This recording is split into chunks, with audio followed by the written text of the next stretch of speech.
ಸ್ವಾಮಿ ವಿವೇಕಾನಂದರ ಜೀವನದಲ್ಲಿ ನಡೆದಂತ ಒಂದು ಸ್ವಾರಸ್ಯಕರವಾದ ಘಟನೆ ಇದು. ಹಾಗೂ ನಮಗೆಲ್ಲರಿಗೂ ನಮ್ಮ ಅಂತಶ್ಚಕ್ಷುವನ್ನ ತೆರೆಯುವಂತಹ ಒಂದು ಘಟನೆ ಕೂಡ ಇದು. ಒಮ್ಮೆ ಅವರು ಪರಿವ್ರಾಜಕರಾಗಿದ್ದಾಗ ಅವರು ಖೇತ್ರಿ ಮಹಾರಾಜರಾದ ಅಜಿತ್ ಸಿಂಗ್ ಅವರ ಒಂದು ಅರಮನೆಯಲ್ಲಿ ತಂಗಬೇಕಾದಂತ ಒಂದು ಸಂದರ್ಭ ಬರುತ್ತೆ.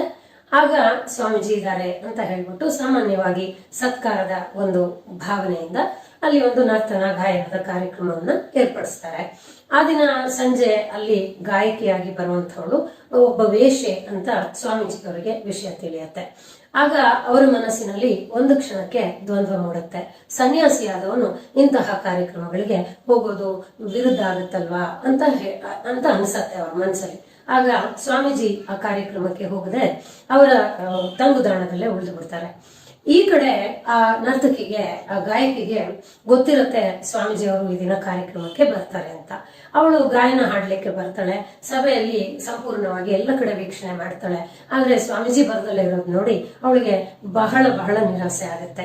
ಅವಳು ತನ್ನ ನಿರಾಸೆಯನ್ನ ತೋಡ್ಕೊಡ್ಲಿಕ್ಕೆ ಅವಳು ಸೂರದಾಸರ ಒಂದು ಕವಿತೆಯನ್ನ ಹೇಳ್ತಾಳೆ.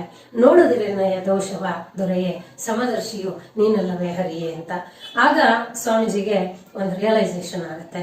ನಾನೆಂತ ತಪ್ಪು ಮಾಡಿದೆ, ನಾನು ಸನ್ಯಾಸಿ ಅಂದ್ಮೇಲೆ ನಾನು ಒಳ್ಳೇದು ಕೆಟ್ಟದು ಎಲ್ಲ ದಾಟಿದವನಲ್ವೇ ಅಂತ ಅನ್ನಿಸ್ಬಿಟ್ಟು ಅವರು ಆ ಕಾರ್ಯಕ್ರಮಕ್ಕೆ ಹೋಗ್ತಾರೆ. ಅವ್ರು ಬಂದದ್ದನ್ನ ನೋಡಿ ಅವಳಿಗೆ ಬಹಳ ಬಹಳ ಅವರ ದರ್ಶನದಿಂದಲೇ ಅವಳು ತುಂಬಾ ಸಂತುಷ್ಟಳಾಗ್ತಾಳೆ. ಅವಳಿಗೆ ಬಹಳ ಬಹಳ ಆನಂದ ಆಗತ್ತೆ. ಈಗ ನಾವು ಇದೆಲ್ಲ ನೋಡಿದಾಗ ಈ ದೃಷ್ಟಾಂತವನ್ನ ಗೆಳೆಯರೇ ನಮ್ಗೆ ಅರ್ಥ ಆಗೋದು ಒಂದೇ ಒಂದು ಬಹಳ ಮುಖ್ಯವಾದ ವಿಷಯ.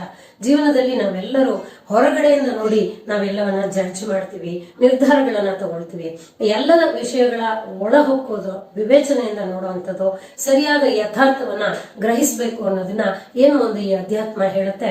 ಇದನ್ನ ನಾವು ಬಹಳ ಮಟ್ಟಿಗೆ ಕಳ್ಕೊಂಡ್ಬಿಟ್ಟಿದೀವಿ. ಆದ್ರಿಂದ ನಾವು ಇಲ್ಲೊಂದು ಇಂಗ್ಲಿಷ್ ಪ್ರಾವರ್ಬ್ ಅನ್ನ ನಾವು ಜ್ಞಾಪಿಸ್ಕೊಡ್ಬಹುದು. Don't judge book by its cover ಅಂತ. Hope you understand.